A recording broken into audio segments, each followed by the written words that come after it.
Hello and welcome to episode 94 of the FPL Hangover podcast, where we raise the bar and lower the tone, all things FPL related. You were joining us here on the 7th of December. Gameweek 11 has just ended. Southampton and Brighton match has finished. And it is a foggy fucking night in Limerick City, Ireland. So foggy, you can barely see 2 feet in front of you. But if you're lost, folks, don't worry. You can just follow the green glow shining out of my rectum. That's right, it's a big green arrow for me this week. And someone who's not so lucky, but is very familiar with rectums. My podcast partner in crime, Seamus. How are you getting on, my friend? How are you? How's your game week been, man? It's been a roller coaster. It's been a roller coaster. That's probably the best way to do it. It's been ups, there's been downs. Not ups and downs coming and going. Literally just ups on a Saturday, downs on a Sunday. And what I was expecting, so just one up and one down, basically. Well, I was hoping for some more ups today because I had 2 players playing in tonight's game, but no, more downs. Looks like, now this is on live FPL and things got to be confirmed. It's looking like I'm on a red, but it's close. It's super close. It's almost a grey arrow. And a simple change of awarding of bonus points could put me on a grey or put me on a green. It's so tough. You're clutching. And to any of you coming in cold right now, and it is just a couple of minutes in, Seamus has been going through a lot of turmoil with the Southampton Brighton match. It's as he mentioned, ridiculously close as to whether he got a red or green. So little things like certain yellow cards, maybe a save point here or there. That was like Seamus was on the edge of his seat for the last 5 minutes of that. Like it literally delayed us recording, and you've missed it, but we're here now to kind of give you the aftermath. Seamus, come on, what's the crack? Where, like, is it a red or a green? Just right now, it's a red. It's a red. It's a red. It's 15 places I have fallen. What looked like I was 15? Yeah, 15. 1-5. Double digits, yeah. 15 places at the minute. So this is why the changing of the bonus points from Vestergaard getting, 1 to 0, or whoever's on for bonus, even changing, that could make all the difference. And it looks like a late yellow card for my super goalkeeper has dropped me down the rank. McCarthy seems to have gotten a late yellow card. I didn't even see it in the match. I was too busy celebrating that he'd gotten 3 saves, so he got a save point, which was going to be my green arrow, and then somewhere he's got a yellow. So yeah, some random magic, moment of magic. McCarthy's picked himself up a yellow. It has to be my low point of the week. Now I can only hope that was a mistake made by the officials, and the actual yellow card went to one of their defenders or something like that. Because if that happens, then I may be on a green. So okay. I'm clutching at straws here, but yeah, at the minute it's looking like that's one of the smallest reds you could possibly get. You're clutching at something a little more than straws. You're clutching at the hair on the top of my head, Seamus. Pubic hairs, yeah. It's you, there's not much to be grabbing. Apologies, I just took a sup. Very unprofessional. I think I'm feeling a bit relaxed because I had a fucking stormer this week. Absolutely crazy. Now I don't usually go in for this talking about my team in great detail. But yeah, I got 95 points this week. That's the average is 69 so far. 95 points, 69 top 10k average and 61 overall average. So a massive green arrow, which has seen me rise from 876 up to 382. So half my rank pretty much. It's more than half it. That's crazy. Yeah, it was 360. That minus that Walker Peters assist and that minus a point for Lamptey knocked me down 20k. I think 30k actually, but it looks of it. But I'm not going to dwell.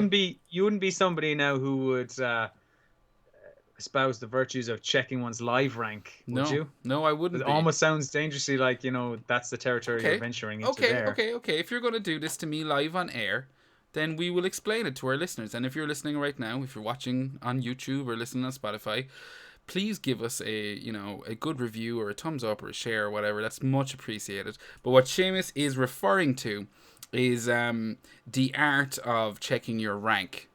And it's something that I believe can weigh heavily on an FPL manager's mind. You know, there are people out there who are just glued. I'm not pointing at anyone in particular. I'm not, no one specifically in mind when I say this. But there are people that are glued to checking live FPL every 5 fucking minutes when they're watching a match. And I just espoused that maybe it wasn't, healthy. And now you're after fucking putting me on the spotlight, Seamus. So, rebuttal, please, sir, if you will. I think it's... Okay. And I know you're not talking about anyone in particular, but I don't know if you know it, but I check livefpl.net for my rank quite frequently during a game week. Now, I'm not on it religiously. I try to do it after each game just to see how that game might have affected me. Bullshit. But yeah, this Saturday, after Saturday's games with things going well for me, I'll just clarify. You just refresh livefpl.net and you've spoken. And I'm now on a green arrow. It looks like I've gone up maybe 300 places. Okay. So it's a potential green arrow now. I don't know. It's really tight. This episode is literally a roller coaster of emotions for you right now. It's crazy. Yeah, I'm up, I'm down. I don't know. I need something to stabilize me. But either way, you think it's fine to look at live FPL. I mean, like I think in the context of what we were talking about, I mean, there's people that literally check it throughout a match and stuff like that. Like, what's this done to my rank? What's this assist done? And I think that's maybe a little bit, for my taste, it's a little bit fucking, Do you know what it's like? Do you know what it's like, Jer? No.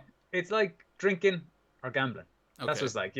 What, like, I might be able to go out and have a few drinks at the weekend, no problem. But to somebody else, that might lead to bad things for them. They might have a drinking problem. They might just have an addictive personality. It could lead to problems at home further down the line. But if you're the sort of person that can go out and have 5 or 6 drinks, fine.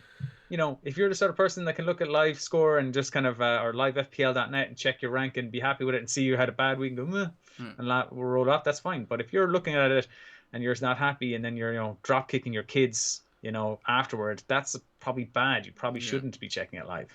But I don't have kids, so it's fine. So you're saying to each their own, and you know what, James? In general, I completely agree with you. And I'm sorry we got bogged down in this, but you did kind of, hang me out to dry a little bit there on some pre-air stuff that I thought was private. That was the sanctity of before that red light comes on. I thought, it was safe, and you broke that.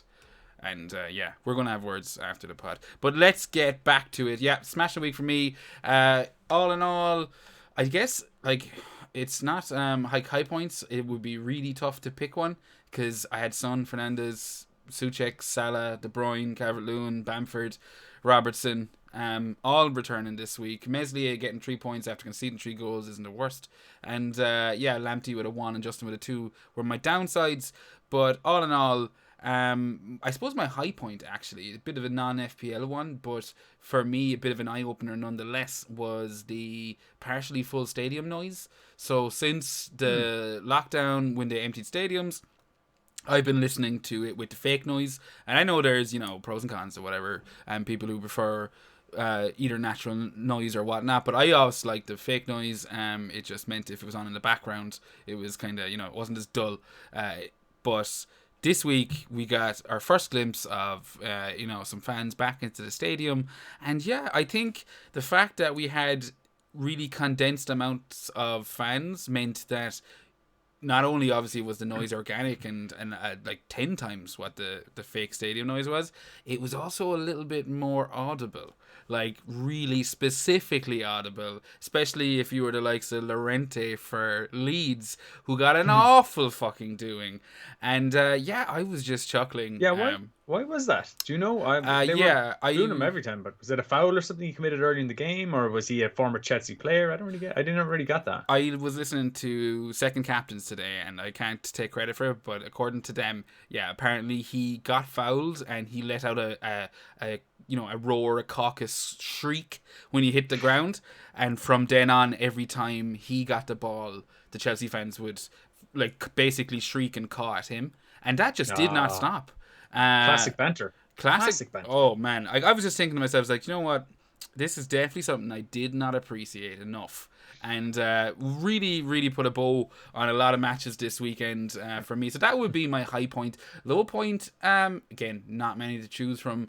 I suppose, all in all, I think Justin, like Leicester putting in another poor performance. I mean, it's gotten to the stage now where Justin, with the return of Pereira, Leicester not keeping too many bloody clean sheets, and his attacking output's drying up as well. I really am thinking like he could be the next on my bin list. So, and not much of a low point, but probably as close as I'm going to get to it with a 95-point game week return. You've had a stormer of a week. I mean, you're going to have to go looking for low points here. Yeah.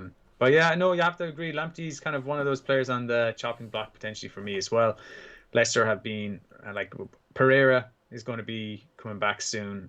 Castagna, I think, is still injured, but he's close to coming back. Once they're both back, there's a very good chance he's out of the team. Exactly. But they look so poor. Christian Fuchs in defence, they keep persisting with these three centre backs. You know, with Evans, Fofana, and Fuchs, and Sionchu was back and he's injured again. But they keep persisting with this formation, and it's to the expense of the team, I think. I don't know why he's playing these three centre backs, but yeah, I'll possibly need to get rid of him too. Not my low point. My low point was going to be McCarthy getting a yellow card in that last game. Yeah, that had been toying with my emotions. But if I'm getting a green arrow, I'll forgive him that. So what would your low point be? I know you mentioned the Spurs match was particularly hard 90 minutes for you this weekend. Yeah. I mean, there was a couple. A couple of low points I could potentially mention. I would say, Chelsea losing their clean sheet, because I have double Chelsea defense in like what 6 minutes, 3 minutes or something. Yeah, like that was potentially going to be a low point, but I had Bamford, and James got an assist, which is a potential highlight for my team. So that was okay. But yeah, I think expecting Leicester to keep a clean sheet. I was really expecting Leicester in the last two games to keep 2 clean sheets. They've done nothing. They've been really disappointing. That could be it, but it's very hard to top the low point that I got with that Chelsea game or the Spurs game. Spurs battering Arsenal, which isn't too unsurprising because Arsenal are useless. But I'm just so surprised that a manager can't spot or a team can't identify how a team is going to set up and play against them and still play directly into their hands. That we're talking about live FPL.net there a while ago. I hope by the end of Saturday they know the amount of work we do for them. This the amount of plugging we're doing this episode. The amount of plugs we do, but like by the end of Saturday, I was at 500k or I'd have my rank. Now I knew that wasn't going to last because I had no Spurs and I had no Liverpool. So I was like, okay, Liverpool are going to fuck me. Salah or Jota or both are going to really hurt my rank. But Spurs are even going to hurt me even more so because they're even more highly owned, especially in around my rank. So I was like, Spurs or can't do anything. I'm screwed. So yeah, that first goal knocked me from like what would have been 450k I was looking at after Vardy got a late winner, which was my high point. Vardy's late goal. Then to drop me from 450 down to like over 700k immediately. I was like, oh, these guys are actually murdering my rank. And then the second goal, again, the two players combining once more, I was over 900k. All but obliterated my my rank. And then Mo Salah and then Robertson and stuff keeping the clean sheet. But hey, all these things combined to like a nice grey arrow where it was really, would I get a green? Would I get a red? Yeah. And how did you feel watching me reach magnificent heights, as an FPL manager? I don't know what my game week rank is. I'll check soon. I was proud of the pod. Pod. I was proud Fuck of you. You. You're representing the pod. This is good. I mean, we're meant to be selling something here that we're like decent FPL managers, and I thought I was breaking into the 1 million rank for the first time. I'm not. I'm still going to be at 1.035 or 1.036 is what I was at last week. But considering where I was, I was at 3 million in game week 4. I was at 2.4 million in game week 7. So in the last few weeks, I've made some great strides, just not compared to you. Your strides have been greater. So I'm just more about trying to get my rank to a respectable position. I'm delighted for you. I was kind of more just pissed off. Don't lie. I was more pissed off at my OR not just dropping. Like, as yours was getting better, I was like, yeah, that's whatever. I don't care about him. I was more annoyed at the Suchek goal than I was at, Salah hauling. I didn't have Salah. I was more annoyed at those things than I was at like Robertson's clean sheet, because that was kind of like they're going to happen anyway. But that Suchek goal was more annoying for me because I was like, oh, that's a real differential. But Yeah, no. 95 points is great. I'm not going to begrudge you that. We'll tussle. You can pull away ahead there for a while if you want. We'll tussle later on in the season. You can pull away for a few weeks, and I just got to get my shit together. I need to get into the top 500,000, into the top 200k, into the top 100k, set my goals like that. And yeah, it's just a shame I didn't make gains this week. There were gains to be made, but it just relied on somebody blanking, and nobody blanked. Every like premium player this week, I get you. bar I get Mane. you. Even Manny got 6 points. Everyone got points. That was the thing. It was like who didn't get points, and that kind of brings us on to like the main talking point. I feel that's lingering around the FPL community after game week 11 is premium midfielders who I don't have, and how the fuck do I get them in? Do you know? It's basically like, oh, I said it to you before the pod: KDB, Fernandez, and Salah, but I don't have Kane. Do you know? So do I want Kane? It's it's one or the other. You can just replace each one, and it's who don't you have that you want to get in. And I mean, this week for you, obviously the big gap in your squad is Salah. You don't have any Salah. You jumped off him when he got his COVID injury, and yeah, you've suffered against Wolves. You got a bit away with it, like non-Salah owners got away with it against Brighton a little bit with the goal being ruled off and just getting an assist. Was it a goal? I think it was a goal ruled off now as well. But you're just getting the assist, 6-point return, a bit of an escape for any non-Salah owners. And then you're thinking, okay, Wolves, I can do without Salah for Wolves. I mean, Wolves are a notoriously tight defensive group. So yeah, fuck Salah for this week. I'll sort out my Newcastle Aston Villa fiasco, or I'll bank my transfer and fix it all next week. Hopefully I avoid another haul. Unlucky, Salah bangs out a 13 14 point return. And it's like, yeah, he basically got in there a week ahead and rewarded those people who had just basically decided to hold on to him for whatever reason. And you're looking at getting him back in. Midfield, Seamus, premium options. We're going to get into it later on with the drunk tank, but regarding Salah, like, that has to be where you're aiming now, and Yeah, I mean, you've got this amazing run of games coming up for Liverpool now in the next few games. Just gotta turn the page. So you've got, you're going to have Fulham away. Like, that's just one of the nicest games you can get. Tottenham at home, that's going to be a tough one. But then you've got Crystal Palace away, West Brom at home, Newcastle away. Like, some really nice games. 4 of the next 5 games are games you want to have, like, Mo Salah in, or it's going to say Mane, but really, if it's between Mane and Mo, you want Mo. You would want someone like Robertson, something like that as well. So that's definitely where I'm looking. I don't have any Liverpool coverage. I was happy with how De Bruyne has been doing in his stead since I switched. Considering I captained Kevin and stuff like that. I love when you call him Kevin. It never gets old. Go on. The way he scored his points, I would have expected him to get 14 points against Brighton and maybe 6 points against Wolves. Wolves was the tougher game, in theory.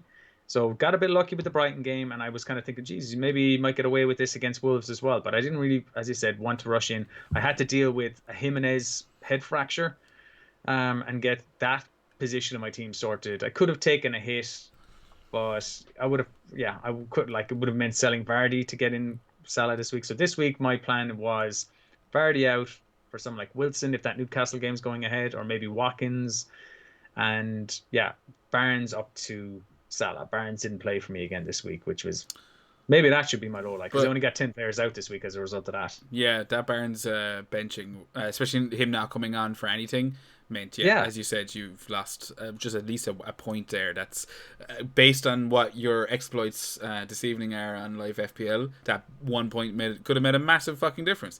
But like, you're all in with Salah, in a sense, like, you're just heading straight for him. You have KDB, you have Fernandez, you don't have Son or Kane, so we've already mentioned no Spurs. But you're thinking 3 premium mids. That's your aim, is it? Yeah, I mean, it's going to take a hit to do it, but I'm not adverse to taking hits this year, especially if it's for someone like Salah, who's going to be, a season keeper. That will give me KDB, Bruno, Salah, and Grealish in midfields with a forward line of DCL, Bamford, and then another 6 million, which is where I want to move to. I want to move to 3 forwards under 6.5. Well, DCL, okay, what's he now? 7.5 or I think he's 7 near whatever it near is. 8, 7.9 or something like that. Oh yeah, but we would have all got on him. I Yeah. think when he's 7.4, 7.5 or something. So yeah, like him plus 6 million forwards. That's kind of where I want to be. Put the money midfield. I don't have two premium defenders, but I have two Chelsea defenders who are behaving like premiums at the minute. They're averaging about Well, one five of and a half. them I would say is a premium defender. I think it's 6 million. Chilwell is premium. Chilwell is, yeah, Chilwell is, even though Although he's he starting at was 5.5. 5.5. Yeah, exactly. Yeah, Sorry. Yeah. but James is behaving like a premium almost, So I was very happy with his assist for Giroud. As soon as I saw Giroud on the pitch, I was like, this is the player. Had he been on the pitch for the last two or Yeah. three games, I would have had way more returns for James because Well, Tammy Abraham has missed glorious chances in previous games that Giroud would have definitely stuck away. I mean, So while you're talking about Chelsea and you're bang on the money, it was a big weekend for Chelsea in the sense that like everyone knew coming into the Leeds match that this had the potential for a lot of goals. Started off kind of exactly where you're thinking, oh fuck, Leeds have got their goal. Clean sheet wiped out for Chelsea. So as someone with no Chelsea coverage at all, and you with double Chelsea defense, and with my striker who I know was also yours, but I feel like I got him a week ahead of you, so he's my striker. Go fuck yourself. You just copied my move. That might the other 30% of players, whoever to have him. Yeah, but Bamford scores, wipes out Chelsea's clean sheet, and then I'm now just going to be sweating about James and Chilwell for the next 90 minutes. Like I, as a non-Chelsea defender owner, I have Robertson. Like it's one of those situations I've mentioned to you tonight. Like if I needed to make a move somewhere, there's 2 million lying in a Robertson that I don't have any intention of getting rid of, but I'd have no issue dropping down to a Reece James or a Chilwell. I think James so far for me is offering that little bit more value, considering he's only 5.3. I think he was 5.2 at one stage. I think he's 5.3 now. So I still think he's 5.2 because I had him. I bought him 5.1. He dropped to 5 million and he went back up to 5.1 I have it and in front of me. 5.2. No, you're right. He's 5.2. Sorry, He hasn't got up just yet, but that you can expect that probably to continue going up if Giroud stays in the team and they keep. But do you putting think balls up Giroud his is going head. to stay in the team? Is the question. I don't think he will. I mean, it's going to be hard to drop him next week. Yeah, but I don't think. I think he'll be there next week. So it all it depends on this performance. But man, Timo Werner is just missing some serious chances. So I don't think you play him center forward. And it seems to be just like keep him on the left. With Ziyech now injured in that game, I imagine Pulisic is going to start playing on the right a bit more. Yeah, because he was playing there before Ziyech came back from injury. So yeah. See, I disagree we'll with you, see. Seamus, now in regards to Timo Werner. I think, he didn't have a great game. He missed a couple of really good chances, and even did some amazing, what he did by hitting the crossbar looked tougher to do than to actually stick the ball in the back of the fucking net. But I know there was, a load of shit. But either way, when you hit the fucking crossbar from 2 yards out, you gotta be asking yourself some questions. So it wasn't his best day, but he did pick up an assist. It was a lovely assist, and I don't know. I'm watching his performances. Like as the season's gone on, we both started the season with him. I'd actually have no issue heading back to Werner. Not maybe before the Christmas period, because I do feel like he's going to get a rest. I actually think. Depending, I mean, I feel like Chelsea are going to probably get a big rest this week with the Champions League, but is it Champions League? They're Champions League, yeah. They're going to get a bit of a rest this week, but I'm waiting for that game week where he rests Werner and plays Pulisic and Hudson-Odoi with one of the strikers in the middle, and that's going to happen over the Christmas period. So I'm not going anywhere near a 9-point-odd million forward. That will happen. You're looking at I was just going to say, is he not too expensive? That was going to be my question. Sorry, yeah, no. To me, he's way too expensive. I don't know. I just think, like, from what I'm seeing, now this is kind of 90% eye test. I'll be straight about it. It's 90% eye test, and from what I've seen since the start of the season, if a little bit of luck had gone his way, or variance, whatever the fuck people say these days, but if a little bit had switched, if the wind had blown, if a butterfly had flapped his fucking wings a little bit earlier down in Brazil, maybe we'd be looking at like an essential Timo Werner right now, based on some of his performances. Like, we know he's capable of double-digit hauls. We've seen that game week feckin' 5 against Southampton, 16-point return. He's gotten 4 goals, 4 assists, which is not enough for a striker that's 9.5. Completely agree. But I just feel like, there's a run in him that, would completely kind of justify his price tag. And I don't know. For me, I'm kind of looking at where I'm going to come on him. I'm looking at the fixtures here in front of me, and Chelsea have Everton, Wolves, West Ham, and Arsenal in the next 4. So, like, I'm not looking at I think they're any. good fixtures. Like Everton Yeah, have won 1 game in 7. They've looked really poor. They can't stop conceding goals at the minute. They're conceding goals at like an average of nearly 2 a game or something like that. Wolves, like against Liverpool, I would not expect them to lose 4-0 to Liverpool, but they've changed from like playing with 3 center backs and 2 wing backs to just a flat back 4 the last few weeks. And yeah, it kind of worked pretty well against Southampton. They came back in that game, but they're still not quite used to it. And yeah, a couple of mistakes there. They don't have that coverage. Like Cody, maybe there was a reason Cody plays in a back 3. He chested the ball down, and Salah nipped in and scored a goal against him this weekend. I get you. Um, I think you're right. Like, I think this is the exact time you want to be going away to Everton, Wolves, and Arsenal. Like, you're not going to ask for a better lack of form from any of those teams. Like, as you mentioned them all, Everton and Wolves, and we know about Arsenal. We've already we can been talk bitching. about So that's Arsenal for if the you rest want, of the but podcast. Yeah, exactly. yeah, So, like, you're right. They are the exact form, like the pinnacle of where you'd want your enemy or opposition to be. But at the same time, like, it's not such a nice run that I'm looking to invest in a 9 million Chelsea striker, I think is what I'm trying to say. So, but like, I'd be more kind of inclined to wait towards the end of the season. I'm just kind of, I think, a short story, trying to make a short story of it is basically, I don't rule Werner out. I think he's had a yeah, rough start, an unlucky start for me. same price for let's have a look. He's got 55 points. He's 9.5. Yeah. Who's got higher than 55 points in the Chelsea team? Well, it's Kurt Zuma and Chilwell. They're both Yeah. got more points. They're significantly less. They're keeping clean sheets, and they're getting goals and assists as well. Reece James I is don't think 3 it's an points either less than or, him. though. No, but I was saying if I was looking to invest over that run of games, if you thought they were good, I would be looking at the defense. Like as I said, Reece James against just because he's 5.2, he's the easiest one to look at. But Let me ask you right now. So while I have you, Seamus, it's so rare. Reece James, Chilwell, you have both. Which one do you get rid of if you had to? Like, regardless of the reason, like, who would you rather of the two of them? I'd rather Chilwell. But if I needed money, I'd get rid of But Chilwell. that's the thing. Like, do you think Chilwell's attack and returns outweigh? Chilwell is better slightly. Reece James is great, but he still has that small bit. I don't think he's going to be dropped or rotated or anything like that. But he will be. There's still always rotated. But he will be over Christmas. Yeah, certainly yeah, he will. yeah. So that's why if I had to get rid of one, I'd get rid of Reece James, because it's coming up to that busy period very soon now where he'll just be dropped for a game or two, and it would be horrible if he got to a period where it was rotating with cups and league games and stuff like that, where he ended up missing like 2 out of 3 games in the league or something like that.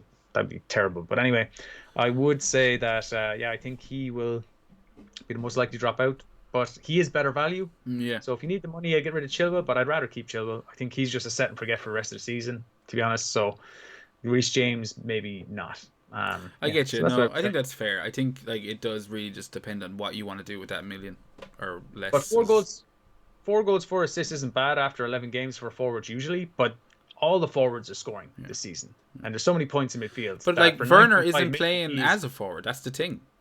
Yeah, and he's still tipping away. So I feel like once Pulisic comes back and he takes Werner and plays him through the middle, which I feel like he will do regardless of Abraham or Giroud. Now obviously Ziyech's injury might change it, but it looked to me like it's going to basically be Pulisic, Ziyech, and Werner as the front 3. I don't know like how long it's going to take to get there, but I think it will get there. Long term, Werner's bought to play centre forward. Yeah, no questions about that. But I think at the minute they're been playing in such good form that he's not really going to change it. He's going to say Werner's playing pretty well on the left. Tammy was playing good for a few games. Giroud scored like 4 goals in the Champions League the other day. He scored again. in this game, the winner. So he didn't score the winner, he scored the equalizer, I suppose. So you're kind of thinking he might be staying in there. I think he's just going to keep it that way for a while. And I think, yeah, second half of the season, Werner could be up there, but we don't know when that's going to happen. And he hasn't played center forward in at least the last 6 games, Yeah, possibly even 7. So no, you're 100% right. And I didn't expect to be defending or even really talking about Werner tonight. yeah, But it's let's just move on. something. It's just something I've seen a few people talking about, and it's like one of those ones where for me, I'm like, he hasn't made a show of himself since he came into FPL. It's only a short term. It's like, yeah, he hasn't lived up to maybe what people thought the hype would be at the very, very start. But in terms of future gains, I'd still have my eye on him as a possible kind of, I just suppose you'd say, punt or differential down the line. But looking at other games this weekend before we move on, James, we're not going to go through them all. But like the Man City Fulham one, it's going to be hard to kind of ignore. As I said, we mentioned De Bruyne, goal assist for himself and Sterling. They did a Son and a Kane on it. Sterling and De Bruyne returning, 14 and 13 points respectively. And yeah, I think smiling faces from everyone that jumped on KDB 2 weeks ago. It's the was it you were on KDB last week as well? Yeah, And a that was lot my of people. Salah. Was that my Salah? Did I go Salah to Bruno? I can't even remember. I think I just went Salah to KDB. Yeah, But either Kate. but like 24% owned, still only 24% owned. Very That's low. the exciting part of it. When I saw he was 24% owned, I was like, oh, I can't wait to captain him this week. Second, he only got 14 points. It seems like stupid, selfish to say, but like he missed the 1-on-1. He hit the crossbar from a pullback from 8 yards. Mm-hmm. That could have been a 21 pointer. Yep. That could have been a 24 pointer. That would have been huge double with such low ownership. But look, at the time I was like, well, how bad? 14 points, laughing all the way to the bank. But when you consider then that Salah matched it and Son and Kane pretty much matched it as well, it's almost like a missed opportunity. Yeah, no, it is. It is. I'm just waving my can at the camera there, Seamus. I've purchased some micro brewed beer tonight. Is that our new sponsor? That's not our new sponsor. I wish it was our fucking new sponsor. Can you imagine if I was getting paid in beer for this? Oh, that would be the dream. Pretty sure it would be the death of me as well. But like, no, it's a craft beer from 8 Degrees Brewing, and we've probably never done this. But I've always felt like, considering we're the FPL Hangover, it should be about more than just substance abuse, and maybe a little bit of like craft beer kind of acknowledgements and all that kind of shit would make it seem like less of an excuse to destroy yourself. But yeah, I'm drinking this. I really like this thing so far. I've drank a couple of these different 8 Degree Brewing, and yeah, I'm feeling it. Two 6s and an 8%er, but this is a nice pissy 4 lager. So this will bring me back to reality. Sorry, Seamus, a bit of a tangent. And by comparison, I'm drinking Club Rock Shendy here. Sugar free? No. Oh, full of saccharin. Fair enough. But yeah, no. We were talking about City. Sorry, before I went on about the beer thing, Mm-hmm. but yeah, Sterling, Seamus, he's finally fucking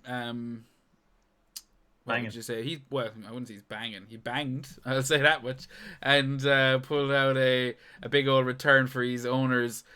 His first start in 3 games. This would have been 3 if not starting, if he hadn't started this one. So he hadn't played started in the 2 previous. So a big kind of sigh of relief for his owners. Now they have the Manchester Derby this weekend, which I don't think anyone really wants to get too invested in, unless we already all kind of are with the likes of KDB and Fernandez. But looking ahead, if you have, you stick.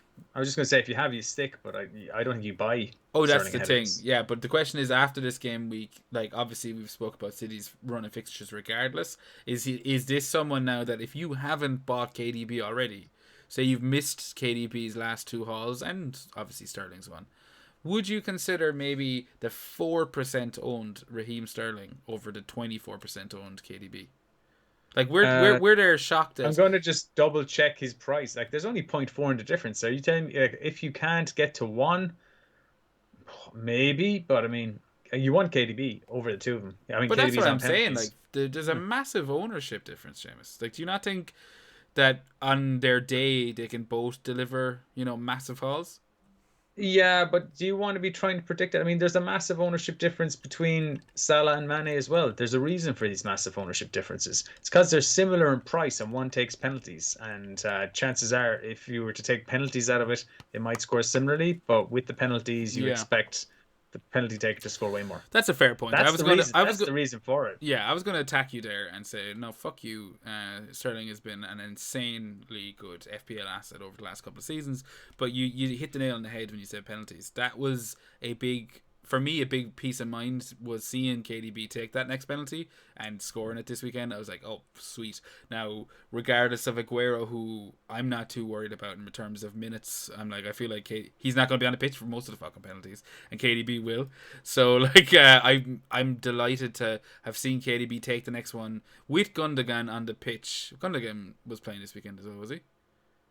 I probably Couldn't shouldn't tell be. you. I I thought can't he was. remember. I thought he was. But either way, him taking the next penalty was a Yeah, he piece. played. Yeah, he did. And yeah, I was just delighted. I was like, okay, so he's still on fucking penalties. I said that whatever 18 months ago, probably at this stage when he took his first penalty for City. I was just thinking to myself, him on penalties now has pushed him into like Cristiano Ronaldo territory. Do you know Yeah, where another it's level. like Yeah. it's going to be so fucking easy for him to come up with double digit returns. So I'm Yeah. with you. I'm with you. You're right. The penalties is the big thing. Fuck the ownership. I'm not going to get into too much. And last match I'm going to talk about before we get into the questions is West Ham versus United. 3-1. We kind of have to touch on this one, I think, as United fans, because what the hell was that in terms of you talk about your week being a roller coaster? That 90 minutes was a fucking roller coaster. Absolute underwater drowning for 65 fucking minutes and soaring through the sky, you know, air conditioning your hair with the clouds of angels Yeah. as you go by the end. It was insane. This uh this type of performance for United, this is the real new normal. This is how United are now. Okay. This new normal to say this is what it's like post COVID wasteland pandemic lockdown situation. That's not the new normal. This is how United play. That's what the new normal is. Give away a goal, especially away from home. Have fight back and come back and win. They've been doing it now. I think they've got a record. They've set a record here for amount of away wins in a row for United. So that's great. But all inspired by Bruno.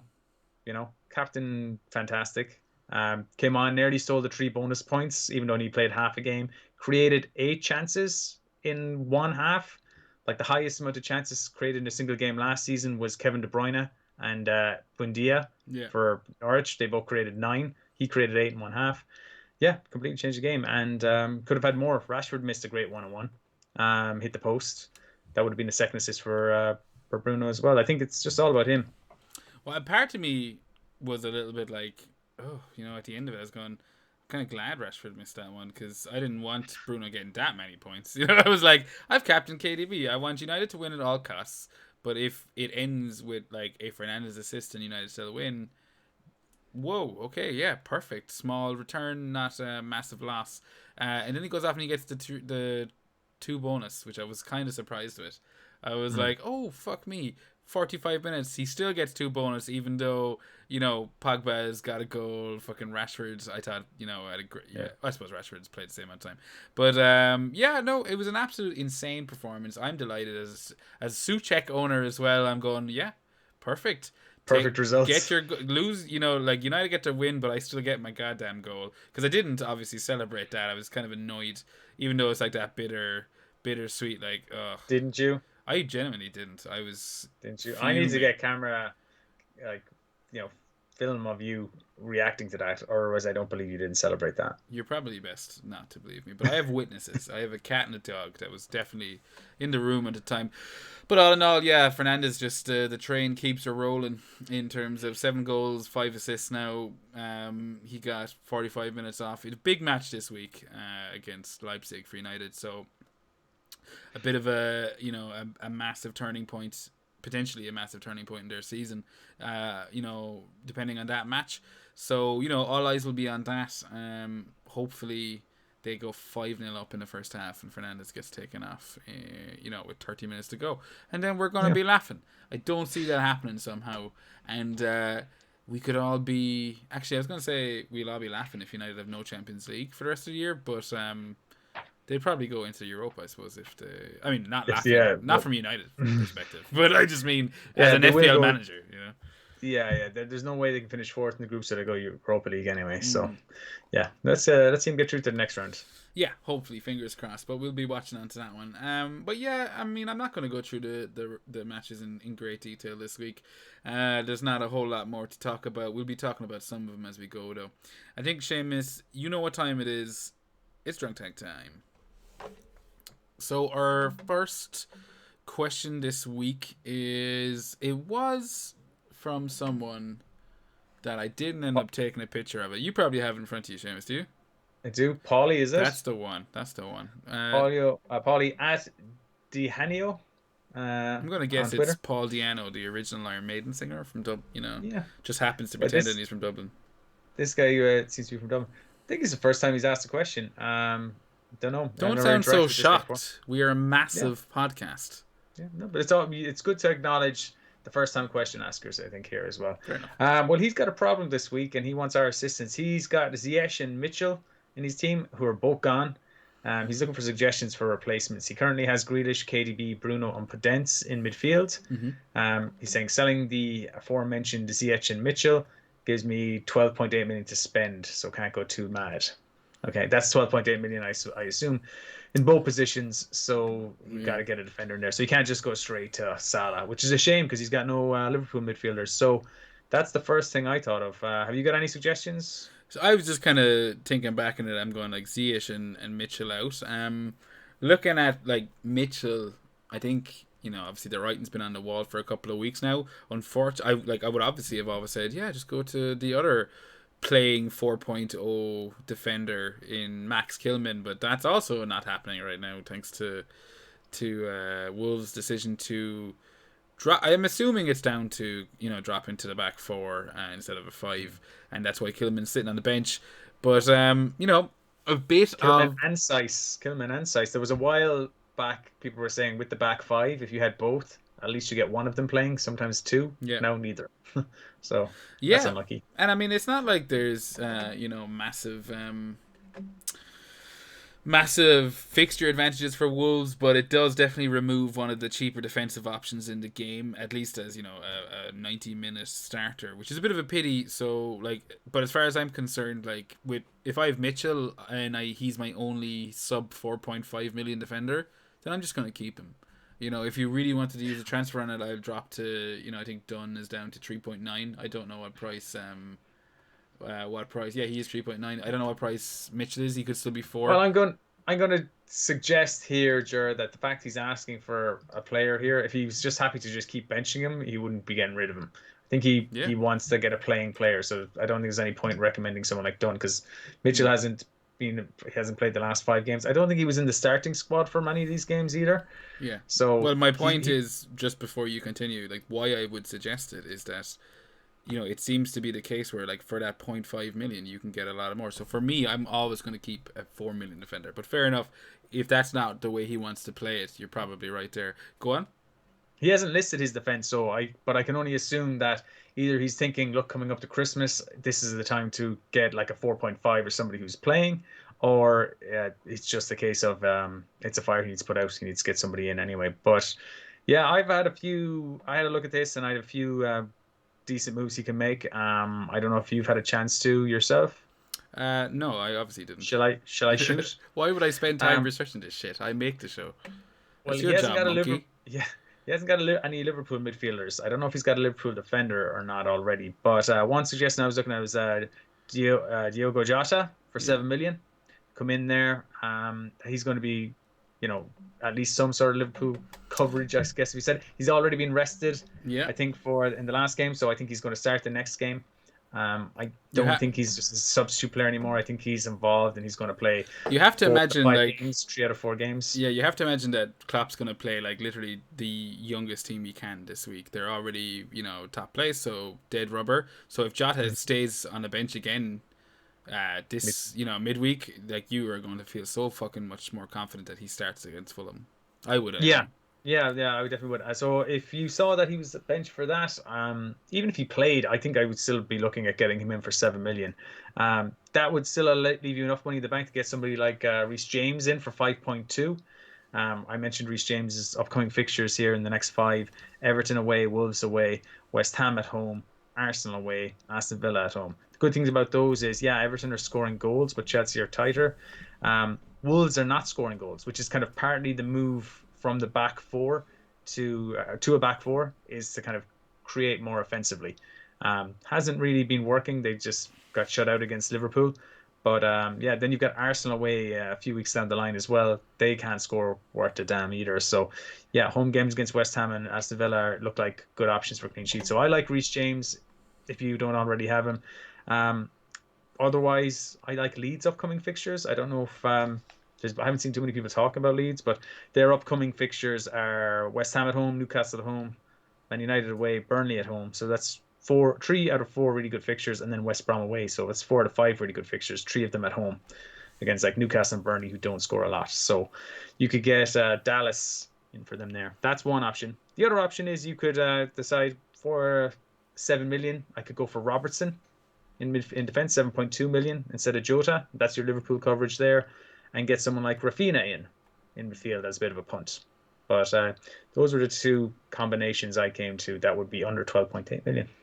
Yeah, they're fine. I wouldn't be too blown away with any of them. I'm like, It's not a whole lot you can do though yeah, with 12.8 million. You can't get any heavy hitters in midfields. Yeah, like the heavy hitter you can get in is in defense, and then kind of somebody 5.5 million.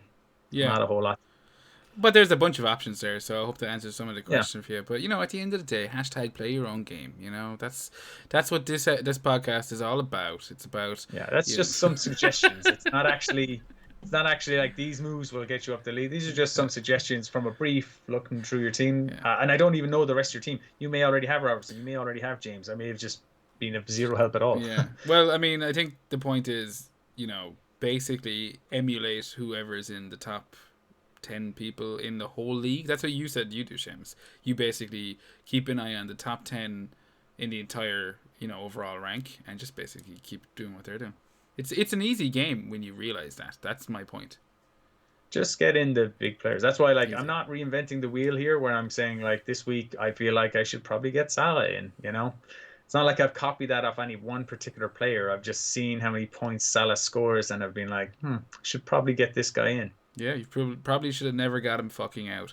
But next question. Not my fault he got fucking COVID. Well, it was only 1 week. I didn't know how long he was going to be out for. He could have easily missed 2 games. He's got the powers of ancient Egypt in him, okay? Do you know, like, the fucking... what that means for a human? He's no mere COVID has taken him down. But next question, Nuclear Adams, he's here every bloody week. This guy, you can't get rid of him, and we love him for it. At Adams Nuclear, if you had this team, what would you change, take in consideration for the long run? I've actually prepped this, Seamus, would you believe it or not, in the sense that Nuclear was kind enough to send in his team. And I was kind enough to actually save it. And there's his team there. So his question was, if you had the team, what would you do? You can only think of one transfer I can think of, and it's Dallas to Lewis to attack that Newcastle West Brom fixture. So, like, I know there's audio listeners here who are going, we can't see the fucking team. Well, then watch it on YouTube and give us a like, god damn it. But yeah, McCarthy, like, I think it's just a classic team of it's got too much.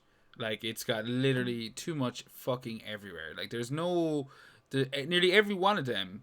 I feel like I'm repeating what Renegades actually said last week now that I'm saying it out loud, because he asked the question something similar and they looked at his team and it's coming back to me. Exactly. What they said is, like, there's no scraping here. Like, your shitty striker is Antonio, your shitty midfielder is Grealish, and your shitty defender is Dallas or Kufal. Like, they're your 4.5s. I'm like thinking, to me, you definitely don't need to be attacking a Newcastle versus West Brom fixture for a start. Like, not in a million years you need to be attacking that, because that could end up any fucking score. And does anyone give a shit if you're not talking about potentially a Callum Wilson? You know, like that's maybe the one player I'm looking at. But in terms of defense, like no, I'm not looking at Newcastle, or what, like to attack a Newcastle West Brom match. I mean, you have Dallas.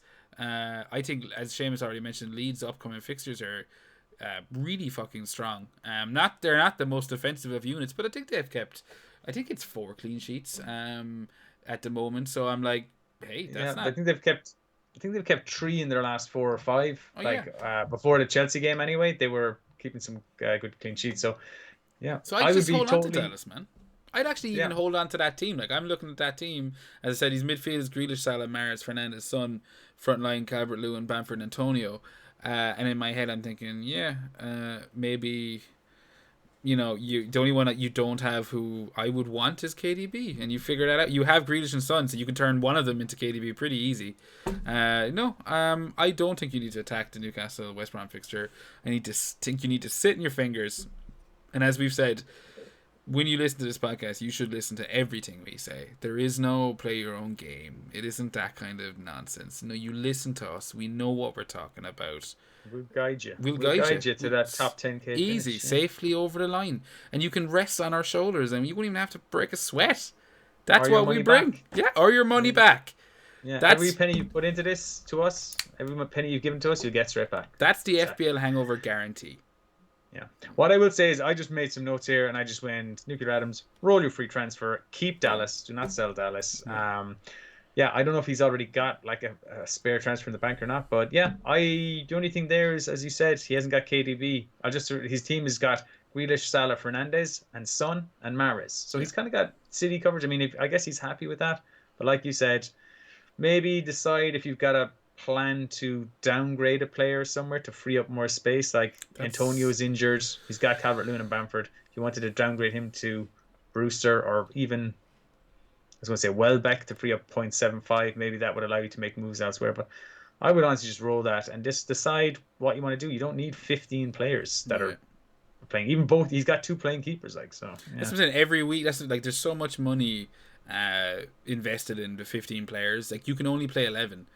So I would like definitely have one whipping boy there that's, you know, just a sheer budget kind of enabler. And yeah, I think the big fat red flag over Antonio isn't looking too promising. But go on. I'd like the 3 4.5 defenders though. Like so he's got, you know, Diaz and Chilwell, and then he's got 3 4.5 defenders, which I guess he's just rotating depending on the fixture. Yeah. But I'm telling you, like, you want to be playing Dallas in 3 of the next 4 games. Yeah. So yeah, I'm with you 100%. You're gonna be playing 3-5-2 there while Antonio's out injured. I just roll it. I'm with you all the way, Seamus. And our next question, you guys know who this gentleman is. He's been on the show himself. It's Drew from the FPL Renegades. At Renegades FPL, he asks. He starts off with a quote: "Can't own them all," and rank these premium orders in preference/importance until game week 16.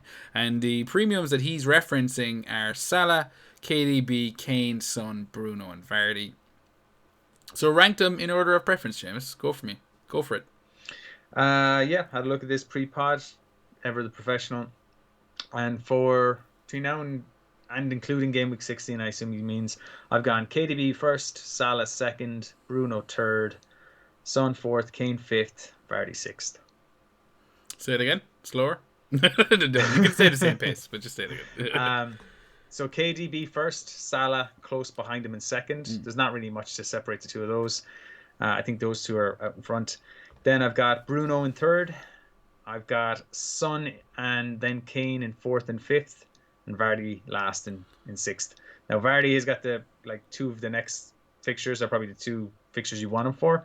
But then Spurs, United, Crystal Palace between 14, 15, 16 are not good at all. So yeah, I have to decide whether I keep Vardy for that Brighton at home fixture. I think Everton away is Everton at home is another really good fixture, but Leicester, especially Vardy, has been very poor at home. So I think I'm just getting rage because I think, as I said, I've rated Salah higher, and I think Salah is a set and forget, keep over Christmas. All these players will probably get rested once over Christmas at some stage. We're not going to know when. So I just want to lock in my premium players, and the top 3 are the 3 I plan on having. Son and Kane, no, they're overperforming, and I'm just betting against them at this stage. And this week, how well did that work this week? Yeah. Well, look, there's two ways of looking at it. Like, I could look at it going, oh, I had a There's really good more than Saturday. two ways of looking at it. Come There's on. more than two ways. You're right. But I could have looked at it. First of all, I was looking like, oh, my really good Saturday was destroyed on Sunday because these guys. Then the other way I looked at it was like the three players who were the biggest threats to my rank this week were Son, Kane, and Salah. With effective ownerships in my ranking region of 76% for Son, 57% for Kane, and 47% for Salah. All three of them got double-digit hauls, 13, 12, and 14 points. And I still got a green arrow. That's the other way of looking at it. So even not owning these high ownership heavy hitters, I still got a green. So if I just continue to bet against them, like I was saying, then it's only green arrows from here on in, Seamus, is it? The reason being, I wanted to have a look. I was like, I can't believe Son and Kane are just continuing to do such bits, you know. And I looked at forwards, expected goal involvement. I'm going a bit off tangent here, but go on. Allow me for a moment. Expected goal involvement amongst forwards and midfielders in the game. Kane is first for expected goal involvement delta, I should say, which is the difference between that. Kane is plus 9.95. He's 10 more goal involvements this season than his underlying XG or XA, expected assists, would suggest. So he's like plus 10 after 11 games. Like, that's mad. Crazy high. The next highest striker is Danny Ings. This is before tonight's game, which he scored here from, okay? The next highest before that was Danny Ings, who is 4.04. So second place is 4 plus 4 after 11 games. First place is 10. Yeah. That's huge. There's nobody on plus 3. The next in third place is Cavani, 2.77, and DCL, 2.11. What you notice about Ings and Cavani is that they haven't played 11 games. They've only played they're smaller sample games. Yeah, so Cavani's had one unreal game and two games where he's come on and he scored a couple of goals and one and a goal better. So these are like they're overperforming, and this is not sustainable. If he continues at that pace, he's going to be plus 30 something by the end of the season. So that's going to regress. The average, a good player will always be plus his expected goal involvement, but over the course of a season, you might expect him to be plus 6 or 7, maybe. But Kane's already plus 10. Yeah, no, I get you. I think it's a very rational and valid way of looking at it, to be 100% with you. Because I said to you this week, I said to you last week, I've said it since the season started. Like, you don't need to look at the XG and XA to know that Spurs are overperforming, as in their results are, I think, betraying their performances a little bit. But you know, we've mentioned it before, and I know they're topper, and I obviously, you know, personally don't think it'll stay that way, but when a team is playing bad and pulling out performances, or, you know, obviously before the last couple, because they've had a couple of good matches, but, you know, against the likes of Brighton and West Brom, these were not great performances, and they pulled out results. So I wonder to myself, like, you know, what happens when if they just stay what they're doing, the lads are just going to tip away. Do you know what I mean? Like, they're not going to just stop scoring goals, are they? Well, they will, though. This is the thing. But why because if they approach it the way they've approached this Arsenal game here, right? Son can take that goal he scored. He can take that shot on every game between now and the rest of the season, and he'll score that goal once more. Yeah, I think what was the XG for it? It was I don't even know, but I have the XG for the game. The XG for the entire game for Spurs, this is all coming from the Fantasy Football Scout website now.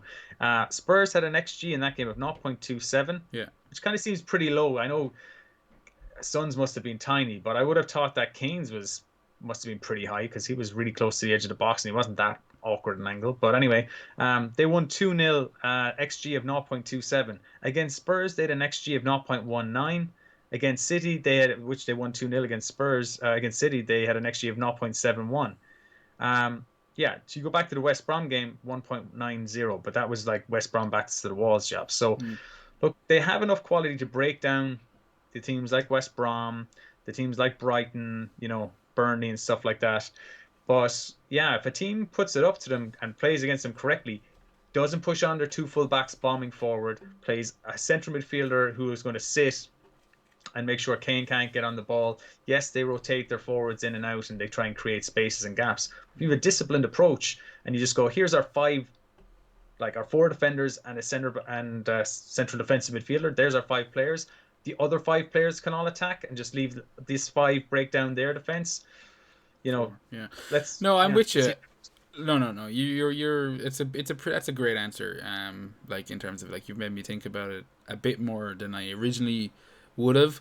All I would say before we move on from it is that I think there's much of a muchness between, like, for me watching it, between Fernandez and Kane at the moment. Like, I could, if someone had Kane and didn't have Fernandez, I'd be like, yeah, fine.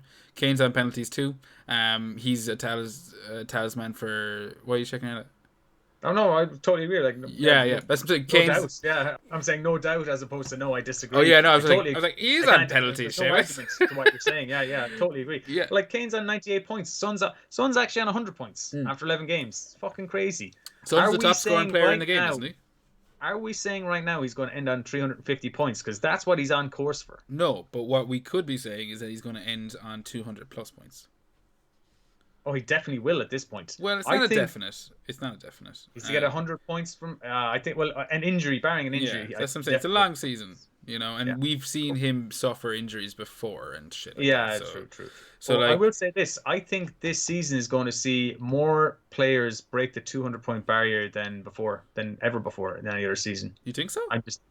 Well, maybe that it will totally change, but like so many players have gotten off to such a good start, and this seems to be the way it's been going, and defenses have been defenses are getting a bit more solid. But I think just by the end of the season, there's going to be so many goals. I think, and it seems to be there's a lot more higher scoring games. Yeah, it's like when a clean sheet's gone, it's very likely a team can score 4 or 5. It'll be a lot more of it. Yeah, it'll be interesting to look back at the end of the year and see where things like that, you know, lay, because especially with the year that's in it, and, you know, empty stadiums and the fact that they're going to be slowly filling up and all this kind of shit. So maybe home and away actually might start playing back into it a little bit. Like, we don't know, because you know yourself, the difference of a bunch of people screaming at you trying to keep a clean sheet or trying to, you know, I don't know. I feel like I've definitely thought in the last 6 months that you could see a mild difference in empty stadium play versus you know, full stadium play, but that's a different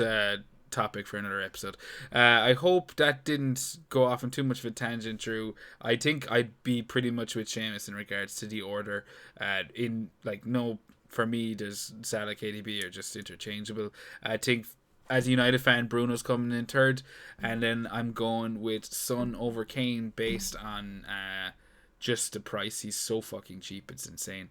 But Kane does have the penalties, so it depends on what you want to stretch out on. Vardy, to me, I think he is whatever Seamus said about Spurs.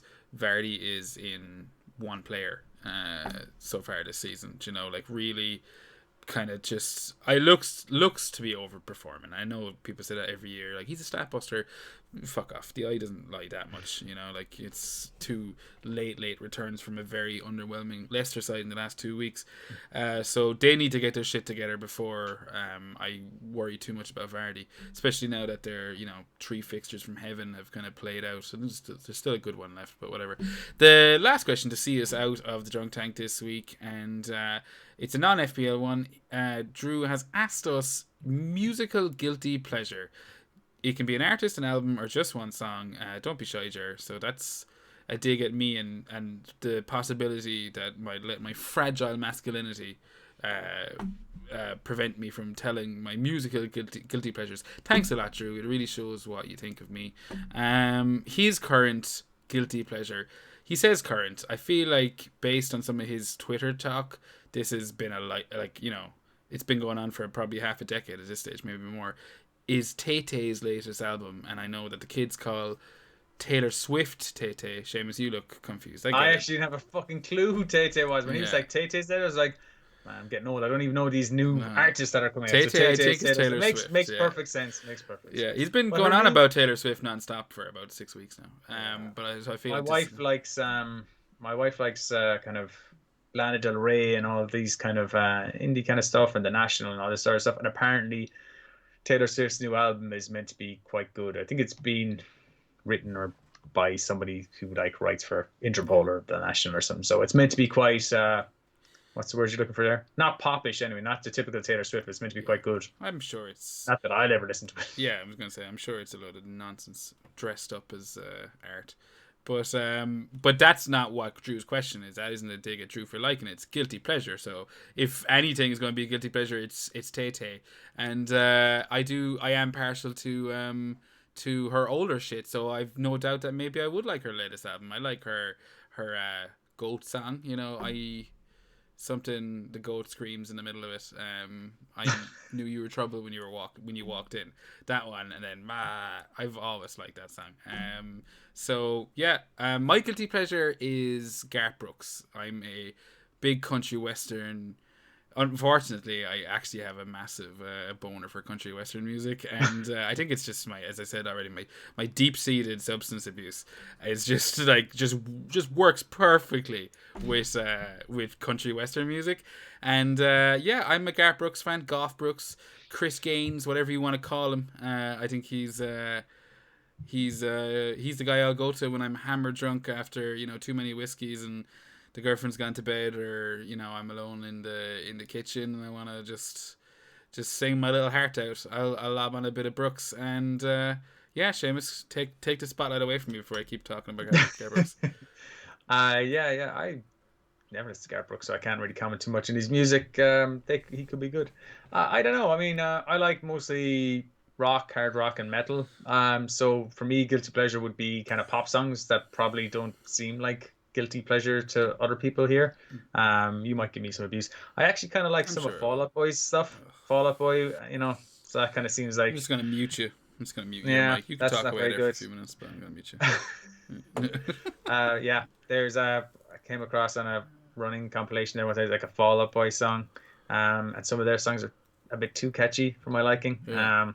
As I've gotten older, some of the My Chemical Romance stuff that came out is quite catchy. You're making it so much worse for yourself because you're actually picking bands that aren't pop, that aren't guilty. That this is like shame. This isn't guilt. This is a step below. It's like, dude, this is too close to where you actually eat your dinner from. Yeah.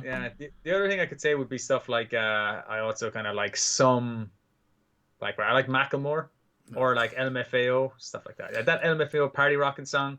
That used to get me going. Yeah, that's a good song though. But I mean, that's a guilty pleasure song, but it's just a normal song. Does Lonely Island count as guilty pleasure? Because I don't think that is. I don't feel guilty for listening to that. They're amazing. Yeah, exactly. Guilty of being brilliant. But that's good. You've really made a fucking fool of yourself there, Seamus. Now. I was embarrassed about Garth Brooks, and now I feel like, well, at least I picked, someone that's made something of himself. Who the fuck is even in Fall Out Boy, I'm just thinking of songs that I would play while I was on a run that I would never play if you were over my house and were putting on music. Music I would expect. See, I can't say that about Garth Brooks. I'm pretty sure I've put Friends in Low Places or Thunder Rolls on a few times, But yeah, no, thanks for that question, Drew. I always love the non-FPL ones personally. But that wraps up the Drunk Tank, and it nearly wraps up the show. We're nearly all done already. Fuck, the night's flying. Before we leave it, there is the mild topic of the FPL Hangover podcast mini league. Do you remember how many times we used to step over that one last year, Seamus? Stumble over it. Yeah, and this year we just off the tongue, even though I felt like we should just have stopped calling it that. Off the tongue. Well, this year we forget to do it half the weeks because we run over on questions and stuff. So you're not giving us the credit we deserve right now. You're not giving me the credit I deserve, you box. But I got the league. It's all set up. That is the. I'll go live FPL because why the fuck not? Hopefully it loads up, and I think it has. So this week, ladies and gents, we have not only a new entrant into the league, but a new number one. That's right. Now, we're going to be closing the league after this episode based on the mild heart attack this gave me last week. So our new entrant is Ken Corbally, Ken's Rogues FC. He's got a grand total of 744 points, so that's he is smashing it this season. And he's gone straight in at number one. And I won't lie, when I saw the league and I saw a new entrant going straight into number one, I said it to you, Seamus, I saw a bit of red. I was like, oh, this is some bollocks now who doesn't listen to any of the shows, and he's just decided, I'm having a great year. I'm joining all of the podcast mini league. I'm just going to join them all, take all the prizes. Fuck it. That was my first reaction. And then it turns out that's not the case. I looked into it a bit more, and I was going, oh, this guy actually maybe might listen to the show. And in that case, I apologize for the things I said about you that you couldn't hear. And in turn, I welcome you with open arms. Unfortunately, Ken has replaced Damien McCallion, Dunfanaghy 11, at number 1 spot. He's been sitting there, I feel like he's been sitting there for like at least a month.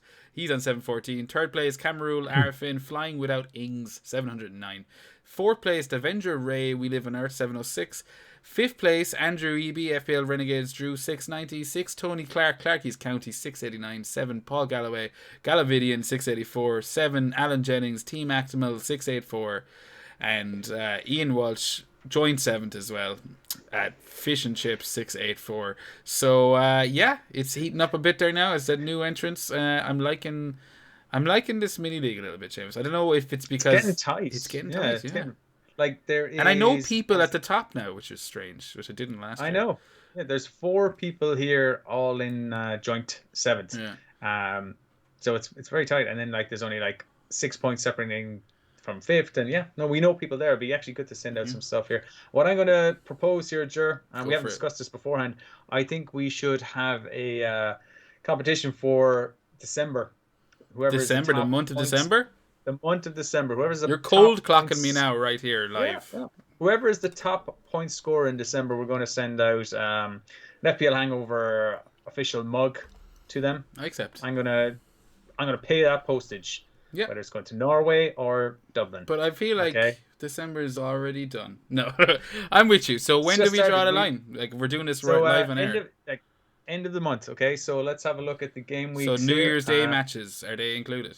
They're not? No. No? Okay. So this is basically up to game week, the end of game week 16. Okay. So the Newcastle Spurs game would be the last game, and the first games would have been, it's basically a game week 11 to game week 16 inclusive league. Winner of that gets a mug. I'm also going to propose whoever's at the overall top of the league at the half point will also get a mug. That's not going to happen. Why not? Just because of this Ken Corbally situation. I'm sorry, Ken, but I can't give you a mug in 3 weeks' time when I've just seen your name for the first time this week. I'm like your December idea. I was afraid initially you were going to say that. Like, we give whoever's on top at the halfway point a mug. But then you said December, and I'm like, oh, I'm in with you. I'm like, that's a great idea. And then you kind of ruined it a little bit. Sorry. Okay. Right. Look, we'll talk about it, and maybe you swing me around.